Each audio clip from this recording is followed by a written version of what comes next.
Good morning, everyone, and it's another Saturday Morning Mastermind where we get together with a bunch of us that have been hanging out for quite a few years now, reading different books and going over and talking about them and seeing what we learn and gain and can use from them to help make our lives better and to help better our businesses and to help better ourselves overall. And I'm here with my great friend, Samantha, and we hopefully will have a few more people joining on in a little bit. They are having a little background troubles, and but they'll be on hopefully.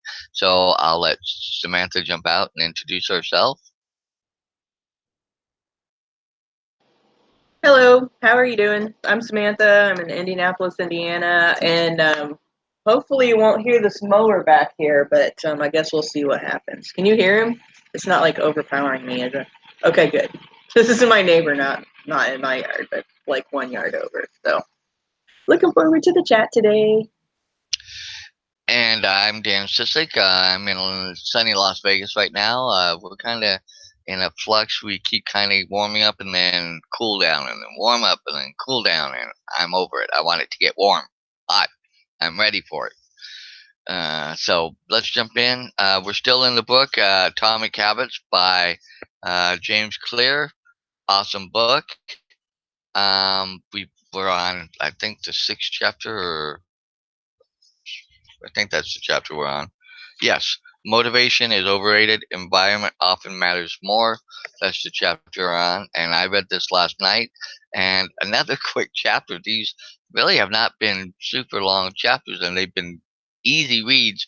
But it's funny that easy reads pack a lot of information in it and cover a lot of stuff. And I continually keep saying that I think this book and Jeff Olson's The Slide's Edge are two books you kind of should do in tandem because Jeff Olson uh, throws out a lot of ideas and ways to help with habits and changes and stuff like this. But this is where I think you get the foundation and the processes to help make the changes that Jeff Olson talks about. So with that, I'm going to get in and I'm going to go. Oh, yay, Sandy's here. So if she wants, I'll let her jump out and introduce herself. We'll see if she can do that.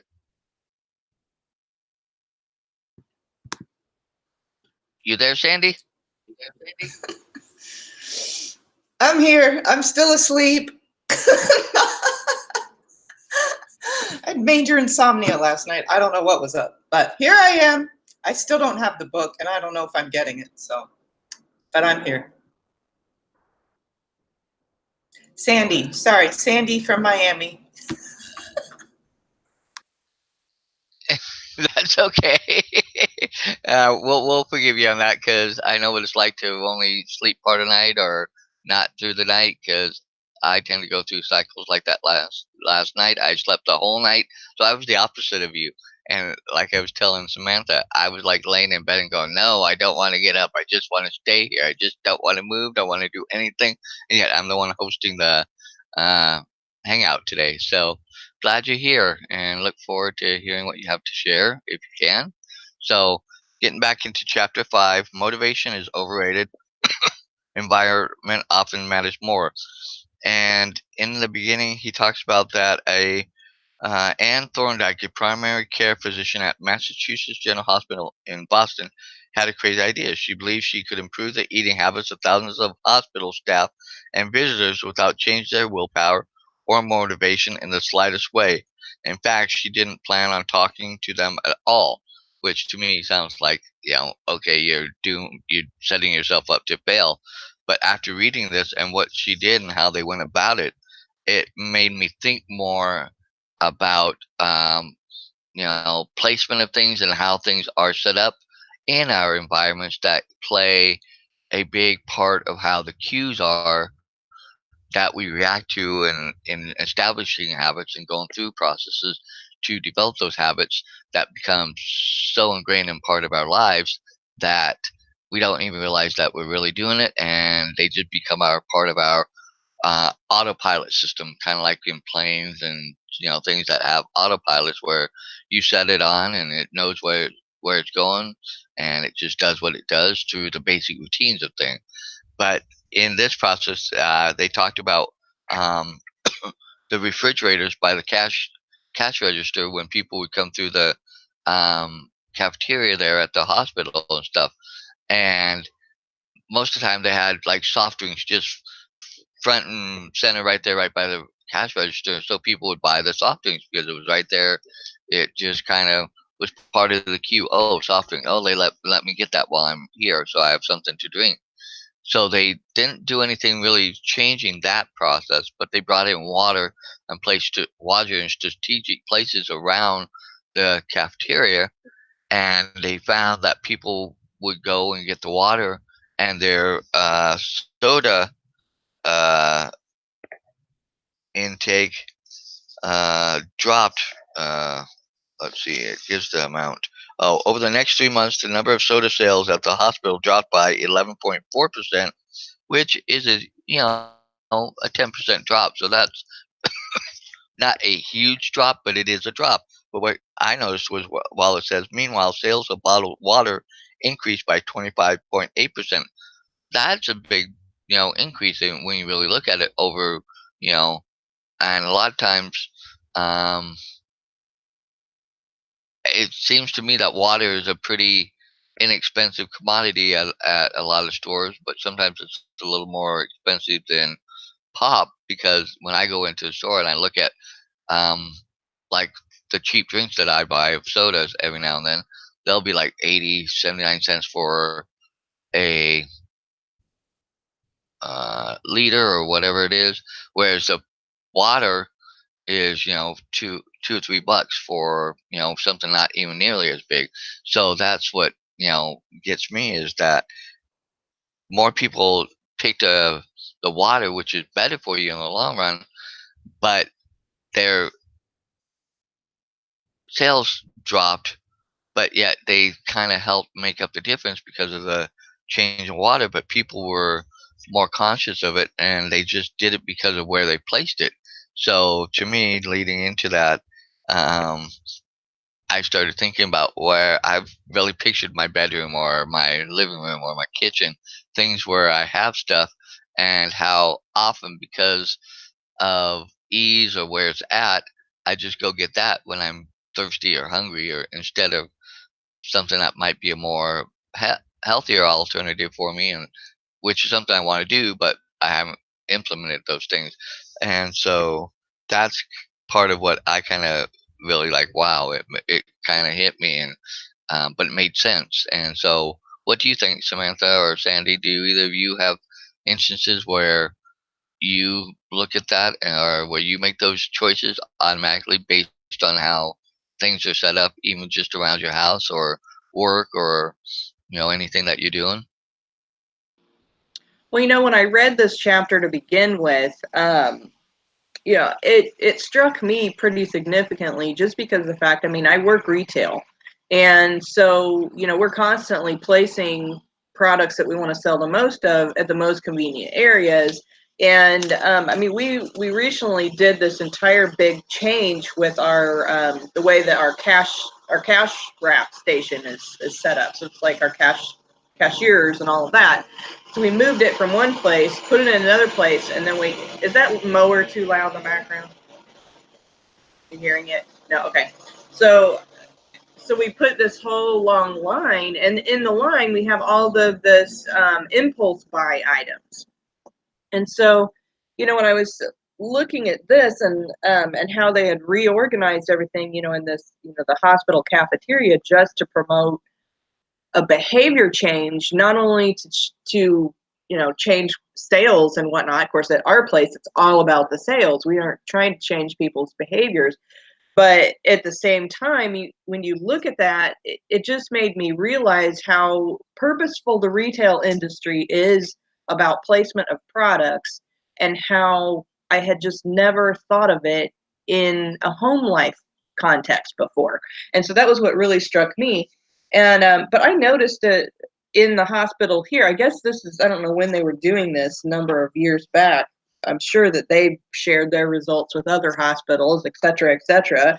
And But I noticed when we were at the hospital here in Indianapolis when my daughter-in-law was having her baby, we were there for a while and we went to the cafeteria and it was set up completely different than any cafeteria, hospital cafeteria that I had, previously been into.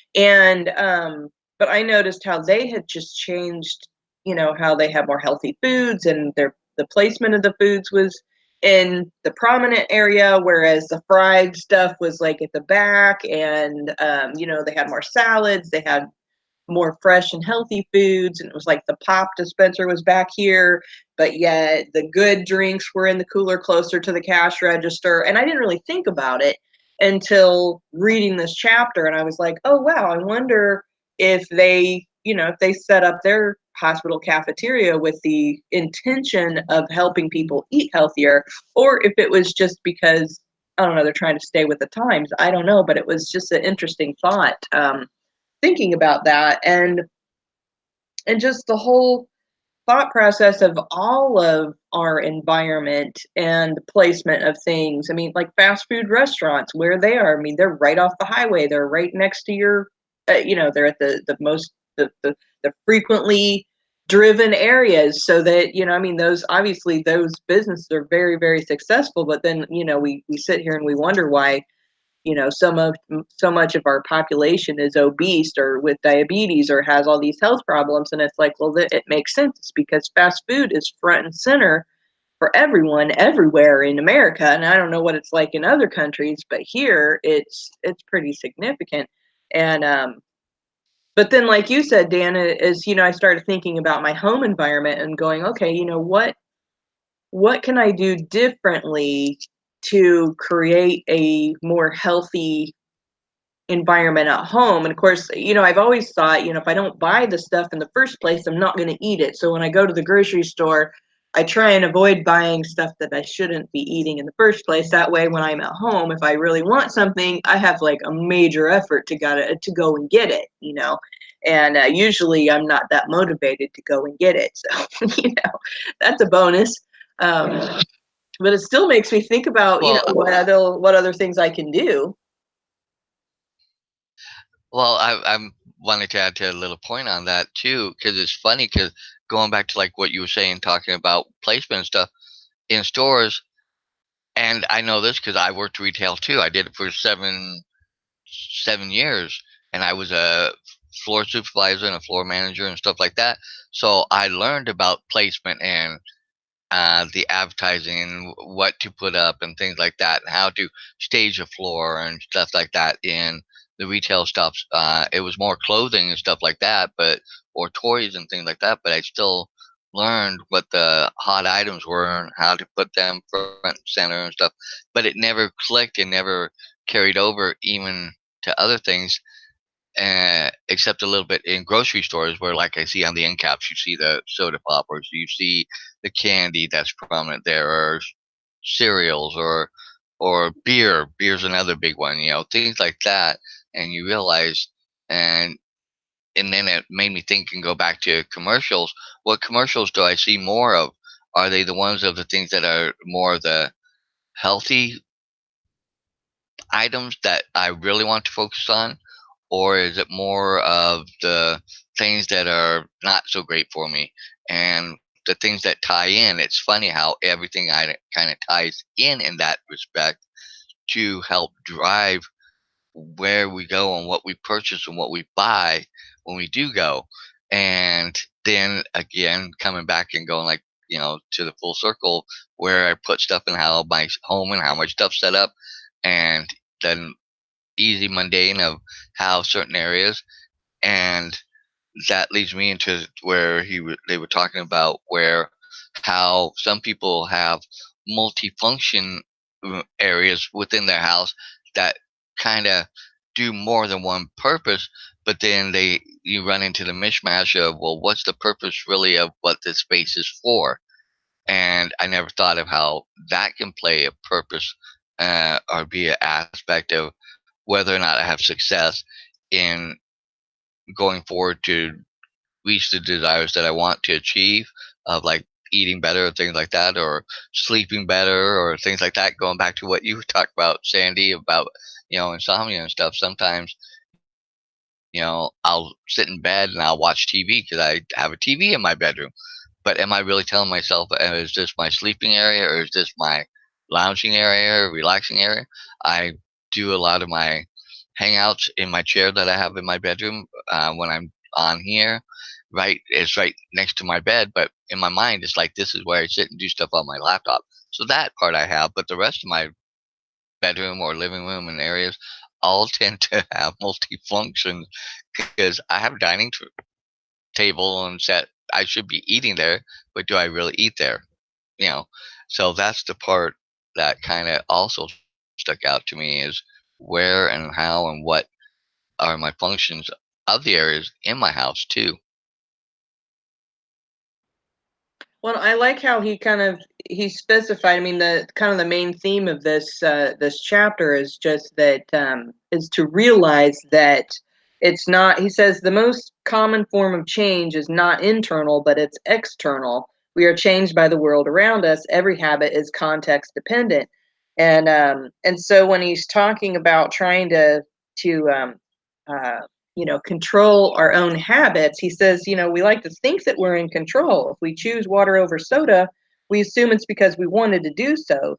But the truth, however, is that many of the actions we take each day are not shaped by purposeful drive and choice, but the most obvious option.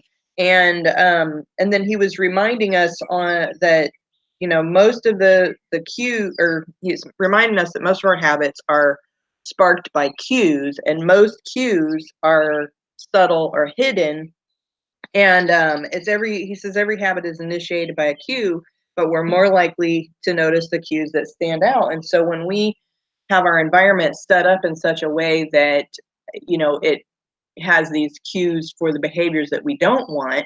Say he made the example of, if he bought like some cookies and brought them home and put them right out on the counter, every time he walked in the kitchen, he'd see the cookies and want to eat a cookie. But then he was like, I would buy apples and I'd put them in the crisper in my refrigerator and I would forget about them until they were rotten. But when he put them on the counter and made those front and center, he would eat those more often.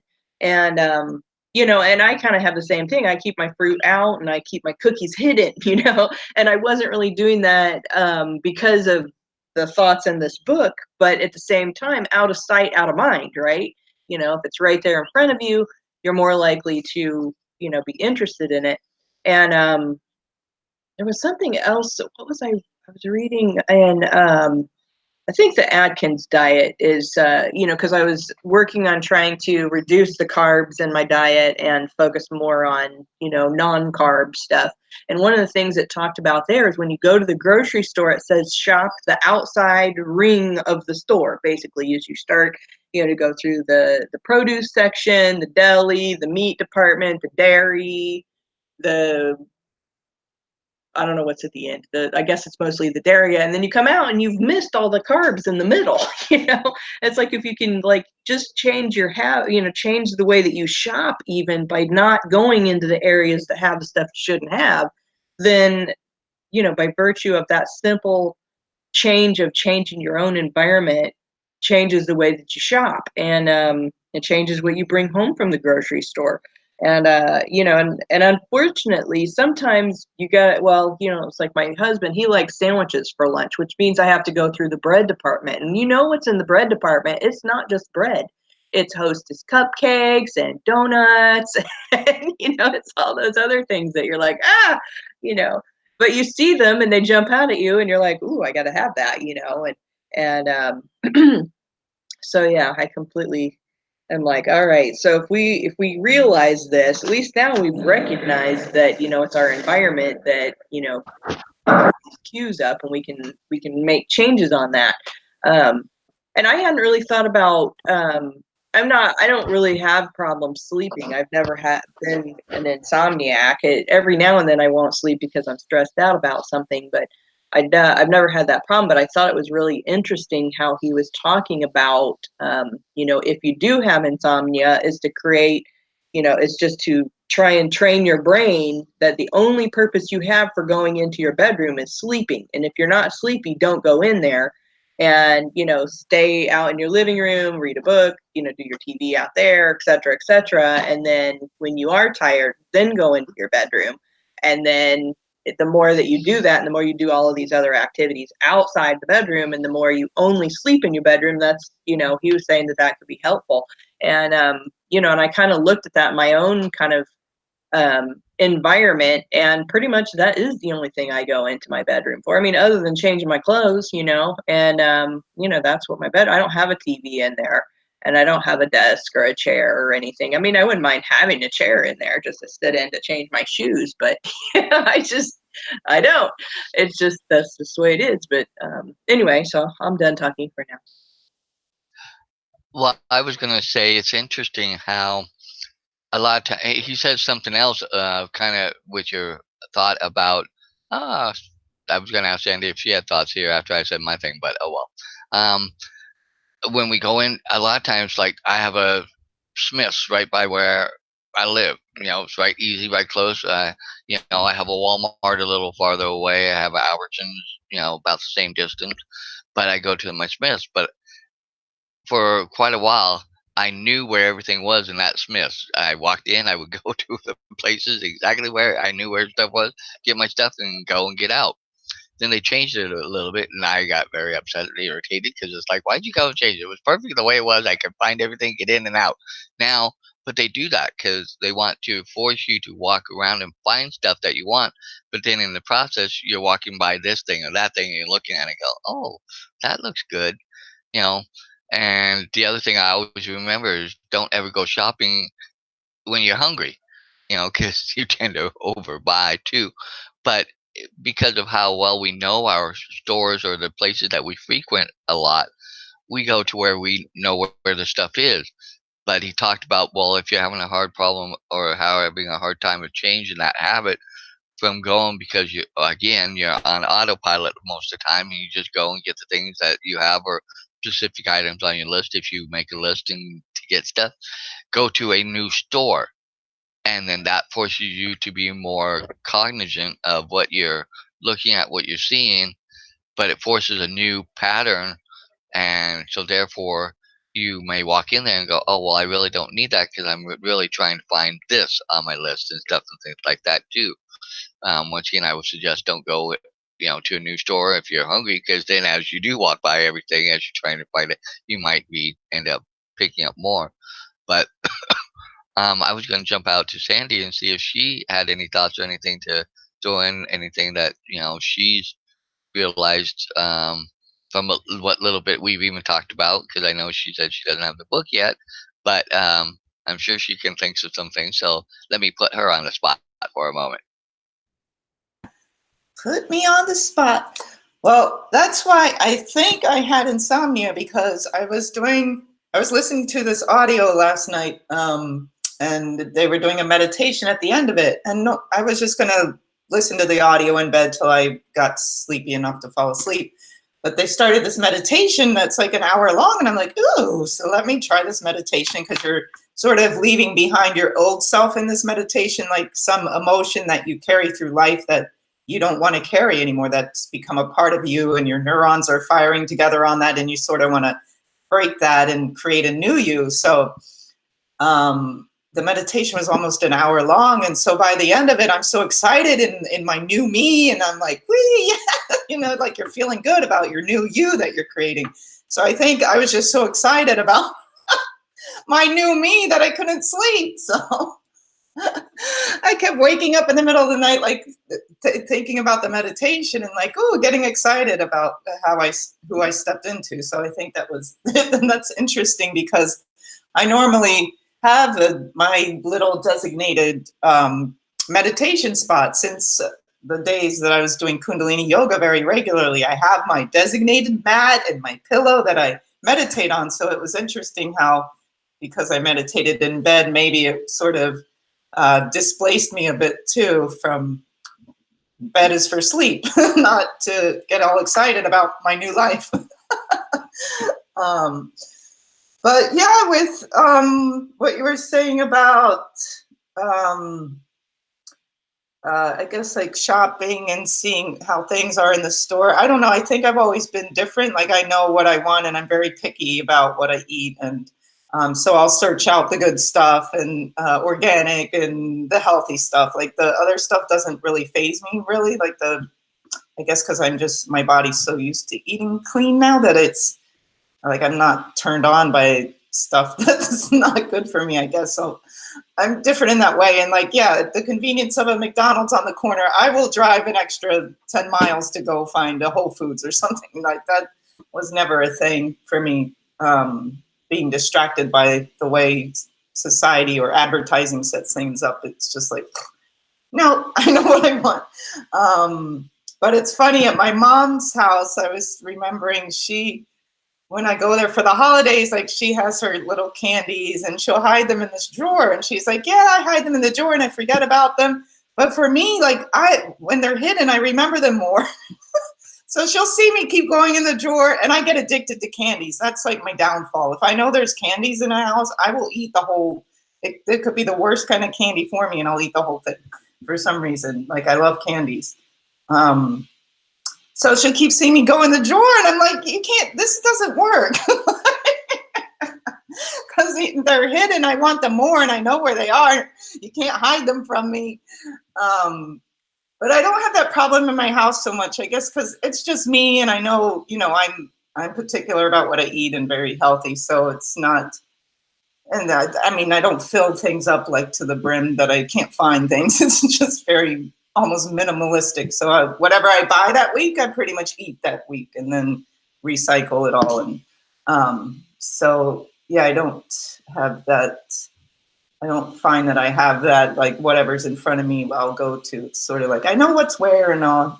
So, but yeah, I like what you were saying about having designated spots in your house too, of where you do certain things. Like I probably have never eaten at my dinner table unless like somebody's here, but otherwise I'll sit on the couch and eat or at my desk or wherever on the balcony. But the table has become like just a place to put stuff. Sometimes I look at it like that's not a kitchen table, that's a mess. So, but yeah, I think it's good to have those designated areas and something that maybe to look at more for myself. But I think it's different when you're alone too. When you live by yourself, it's sort of like everything can become everything in a way. That's it for now. That's funny because um, maybe that's part of something that from when you were a child, though, going and searching out the candy that mom's hidden because you wanted candy. So when you get back in her house, you revert kind of to that childhood state because now you're around mom, and so oh, mom's got candy, I gotta go find it. But you know where it's at, so then you just go get it to get the reward of finding it because mom stashed it, when you were a kid. And I know, things like that. It'd be like my mom would put stuff away, and we would go searching for it because we knew she put it away because she didn't want us to always being getting into it. But inevitably, it would just drive us crazy, and we'd go look for it because we know mom hid it, that type of thing.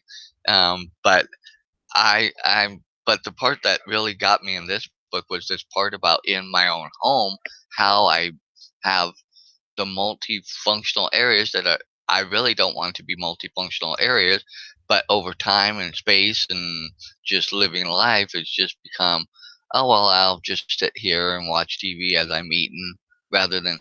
But growing up, we did eat dinner at the dinner table for the most part. Every now and then, mom would allow us to sit in the living room and stuff, and you know, watch TV and things like that. So um, that's you know you would think I would carry that over as I got into an adult, but I'm trying to do it a little bit more. Like last night, I did start at my dinner table eating and I ate most of it.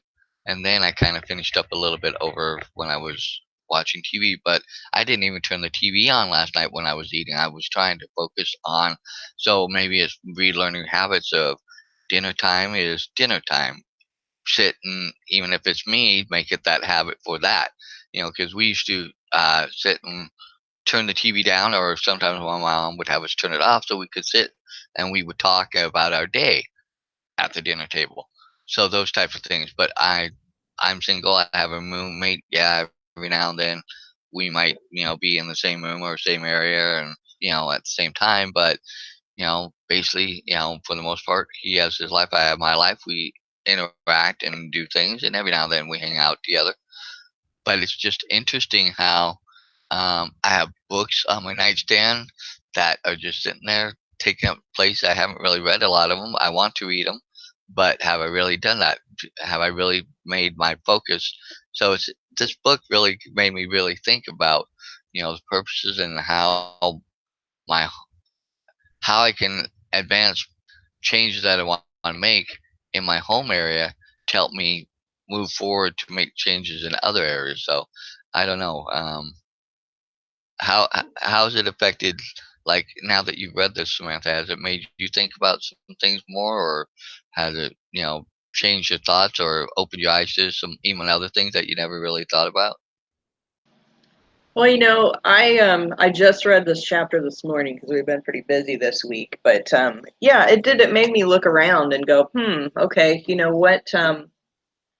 Yeah, it's going to kind of make me dig into that a little bit and try and figure out what changes I can make in the environment to help me, um, facilitate different habit changes. I guess one of the things I was listening to this week is it was a seminar by T. Harv Eckert, and he was talking about.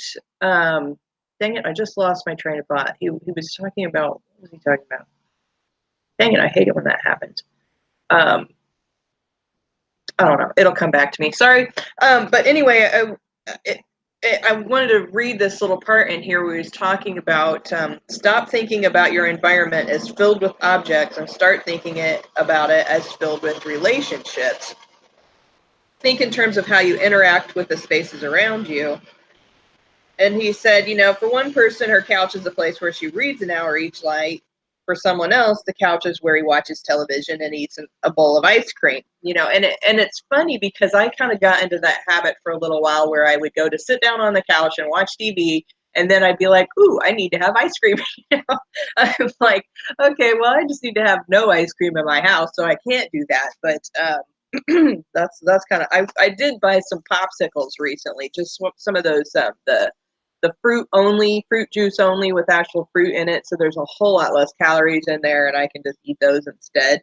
And but he was saying you can train yourself to link a particular habit with a particular context.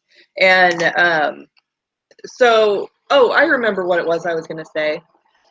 With T. Harv Eckert, he was like, you can't change anything. You can't make a change if you don't know what change you want to make. And so my thought process on this is, I need to determine which habits I want to change in the first place so that I can decide, what's going to be the most appropriate for, making changes, obviously. And of course, one of the biggest changes I've made recently since we started this book, and it just kind of happened to coincide together. Uh-oh. We got a train. Hopefully it won't blow its horn as it going by, but I have my screen door.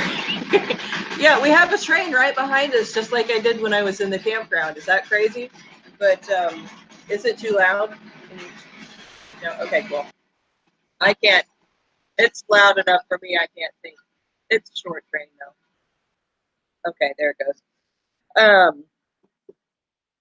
Oh, what I was saying is one of the habits I decided to create kind of near the beginning of this book was my exercise bike. I decided I wanted to get an exercise bike and I was going to ride it on a consistent basis. And so it was really helpful when we started this book just to realize that, there was cues that get you to do stuff in the first place. And of course, then with me in the morning, my cue is I start the coffee, then I do my standing exercises, and my next step is to jump on my exercise bike and do that.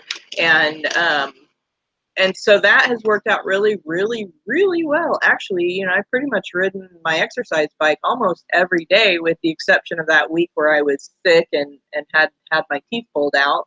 And when we went to the wedding last weekend, obviously I didn't do that, but and I keep thinking about was it in this book? I don't know. I know that in the Slight Edge, he's talking about it's those. Well, in this one probably too. Is that it's not about the goal of losing weight or whatever. It's about that long-term result. And I'm like, I'm never stuck with any kind of exercise routine long enough to even find out what the long-term result might ever be. I thought about it like months later after I stopped doing the exercise of, man, if I'd have just kept doing that, I would be stronger to do this thing right now that I can't do because I don't have the strength to do it or whatever it was. And so I've been thinking about that, when I wake up in the morning, because, I've got to have the motivation to get out of bed in the first place. And because I'm getting up earlier in order to do these things. And, and so I've just been like focusing more on, okay, I'm excited to learn what this long-term result might actually potentially be, because I don't even know.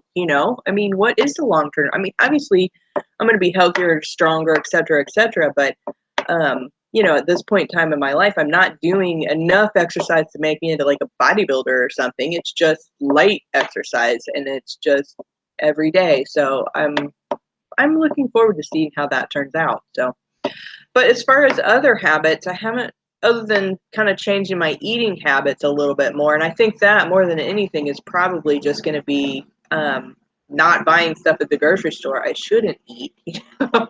And then, at home, I'm just not sure yet. So anyway, I've got to work on identifying some more habits that I want to change. And but I was thinking about, he mentioned smoking in here a little bit, and I'd love to get my husband to stop smoking. And if I could change things in our environment in some way to reduce the amount of cues that he gets for smoking, that would be an interesting experiment to see if I could do it like they were doing at the hospital, change people's behaviors without them even knowing, because me harping on him about smoking isn't doing a damn thing. So, anyway, that's all for now.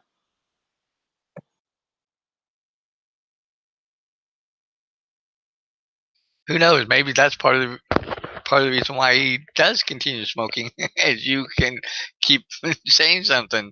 I know for me, sometimes with siblings and mother and things like that and family, the more they bug me about it, the more I just do it, just because it bugs them and they try to keep on me. It's like, okay, yeah, you want to do that to me? Okay, fine, I'll show you. Let me just keep it up, because then it's just gonna bug you more, rather than finding a subtle way of you know uh like my mom had a lot of times, she had subtle ways of getting us to do what she wanted us to do, rather than screaming and yelling at us, because a lot of times the screaming and yelling did not work, or it just produced an air of just like and that doesn't always work either.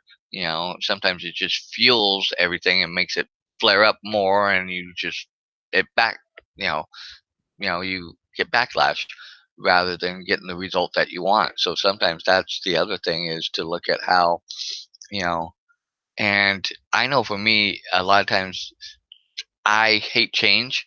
I really hate it. I really hate it. I really hate it. I like things in my routine set. I know what I'm going to do. I know the steps I'm going to do them in. I don't mind little things popping up, because yes, I know life, throws things at you. But for the most part, I like knowing what I'm going to do, and I can get my routine down, so I can get my timing down, so I know how to get things done. Hence, part of the reason of why I think I'm an accountant is because of that aspect. But I do want to make changes, and this book is helping me learn the tools and the things I want to put in place to help give me greater success to make those changes. And I think that I'm glad that we are doing this book, because it's coming right at a great time in my life, where I'm wanting to make some changes and change some ugly habits that I know are bad habits. And I'm looking at papers that I have on a desk that I just kind of throw mail and old mail and paper there, and it just kind of builds up and builds up until I get to a point where I'm so tired of looking at it that I quickly go through it and get rid of it all and clean it all up and say, okay, I'm going to keep this and stay on it. And the next thing I know, it's right back to where it is. So that's a cue. That's a thing I've built in, that when it gets to a certain level and I get go tired, I just go through it, rather than learning a new cue, a new habit. and putting in place things that will help me be more successful in doing those things. And I think this book is opening my eyes to a lot of ways of how I can change environmental things in my area, in my home life, in my things to help give me the results. Now it's just finding the things that are the cues or the things that can help me establish those to know what I want to change. Like you were saying, Samantha, is looking and going through and going, okay, that's the thing I changed, but what is it around it, or what is it involved in it that has caused me to get here, and how do I make that change? And that's the part I don't think I got fully from the Slide Edge, whereas this is kind of helping give me that to mesh the two together. I'm sorry. I think these two books just go hand in hand and should work tandem together. So Yeah, we're for getting sure. close to the top of the hour. So I'll let you guys throw out last thoughts, whatever you guys have, and then we'll wrap this up.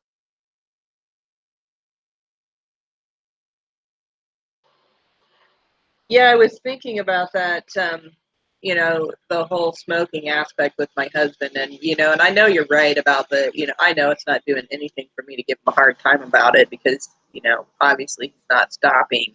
Um, but I was like, I'm going to try it for a while because I didn't say anything for the longest time. I mean, very, very rarely would I say anything other than, when it was bothering me.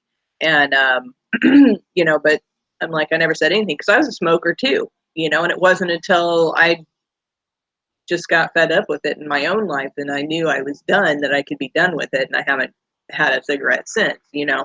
And obviously he's not done with it yet. So, I know me harping on him doesn't do anything, but you know, I don't know what can you say. It's like I hope that at some point in time he's going to realize that he doesn't need that. But I'm realizing also in reading this book that it's not just about whether he thinks he needs it. It's about all these environmental cues that are triggering that habit. Because I remember when I was smoking, it was totally a habit. Spring would come around, and this was for a number of years. I would, when I was younger, I would stop smoking because it wasn't good for me. It didn't make me feel good, et cetera, et cetera. And I would stop. And then spring would come around for whatever weird reason, and just the whole act of spring and being outside would trigger me to want to smoke. And that happened for years. And sometimes I would start again and sometimes I wouldn't, but there was a lot of times where I did.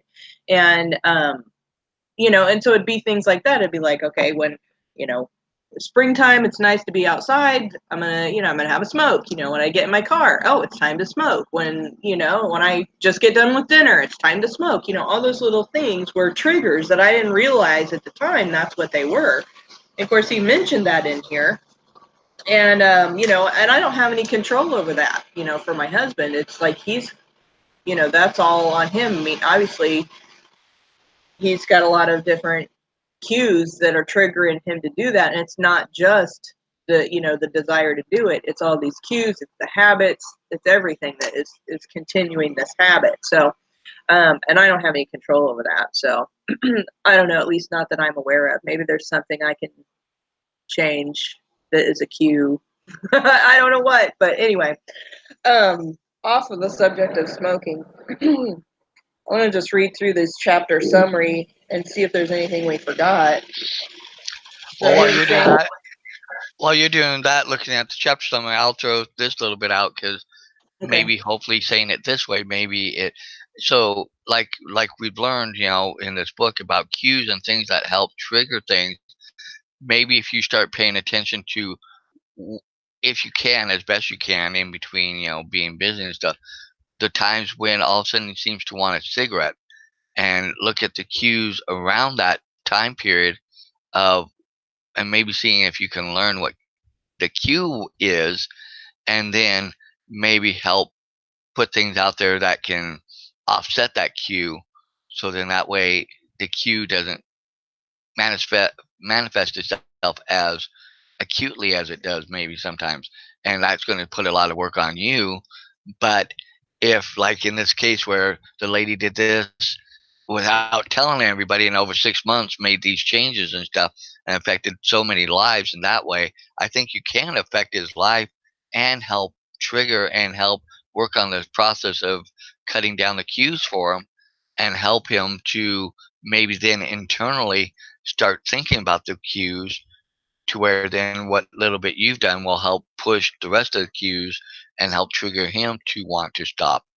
That might be a way of how you can look at it and go about it that way.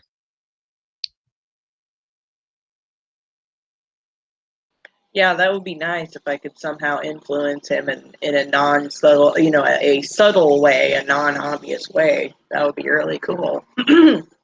So I was just kind of reading through this chapter summary, and pretty much we've covered everything. It's just wanted to remind us that our habits become associated not with a single trigger, but with the entire context surrounding the behavior, and the context becomes the cue. So it's not just like one single thing that causes you to do something; it's that whole context, and you know, so. I think that I'm just going to really start looking at everything that I'm doing whenever I have a bad habit come up, whatever it is just kind of look at what happened before that and be like, okay, what can I change in the situation environmentally and maybe even mentally to, reduce the cue that causes me to do that. So I don't know. It's interesting. This has been a good book. I've really enjoyed it, and I agree with you, Dan, on the that this and the Slight Edge really go hand in hand. And I think reading the Slight Edge to understand that how habits affect you over time, and then this one on how to create new habits in a positive way, it's just a powerful combination. So I'm glad that we read that one, and I'm glad we're reading this one too. Awesome. Have a great week, everybody. So with that, it is the top of the hour. So Sandy, anything you want to add, or are you good if you're there? Oh. Oh, good thumbs up. Okay. All right. Well, thanks for joining us. Look forward to seeing you guys next week. Again, Saturday Morning Mastermind. If you like what we talked about or want to know more, below the YouTube stuff, there will be a link and stuff to our Facebook page. If you want to join the group, you can join the group there. We do have a group at um, Mindset Mastery Collective on Facebook, if I am right on the name, name of that. And of course, please like, share, subscribe. We always want to, reach out and impact people's lives and help them make changes or learn how they can take the tools to make the changes they need to. And if you want to join us, always you can join us. Just message us as in the group, or send us a message on Messenger if you have that way, and let us know. We'll add you, and and you can come join us as a panelist on here and share your thoughts and views. So as always, look forward to seeing you guys next week, and click the links, join us, come be a part of this. So talk to you guys later. Bye.